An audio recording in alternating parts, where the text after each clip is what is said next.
अरे तू इथे काय करतोयस? काय नाही, इथून चाललो होतो, तुम्हाला बघितलं, म्हणलं विचारपूस करावी. तुम्ही तर आमच्या घरच्यांना पार घाबरूनच टाकले ती.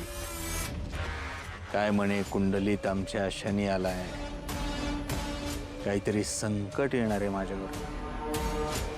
कसलं संकट येणार आहे? अरे मला ग्रहांची थोडीशी माहिती आहे म्हणून.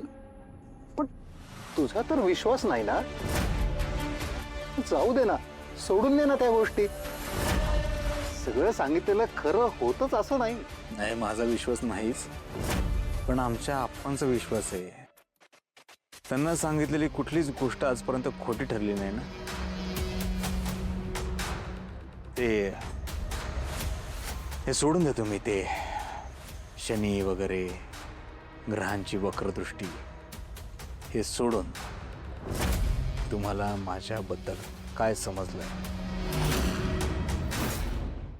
हे बघ, मला जे समजलंय ते मी तुला सांगितलं काय किंवा नाही सांगितलं काय त्याने काहीच फरक पडत नाही. कारण घडणाऱ्या गोष्टी या घडत असतात, घडतात, घडत राहतात. त्या आपण टाळू शकत नाही. मग ती आपली भरभराट असो किंवा अंत. मी काय म्हणतोय, काय तुम्ही अशी गोष्ट गोल गोल गोल गोल गोल गोल गोल गोल फिरवू नका. थेट मुद्द्याला आध घालतो.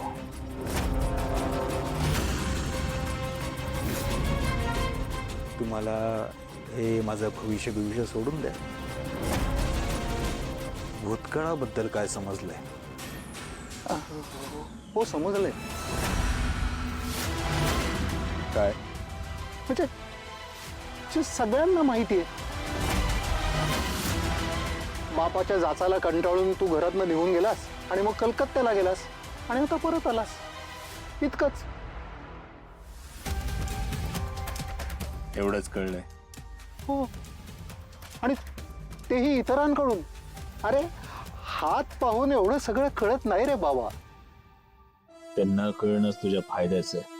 म्हणजे तुला माझ्याबद्दल, माझ्या ओळखीबद्दल, माझ्या हेतूबद्दल, माझ्या भूतकाळाबद्दल काहीही माहिती नाहीये.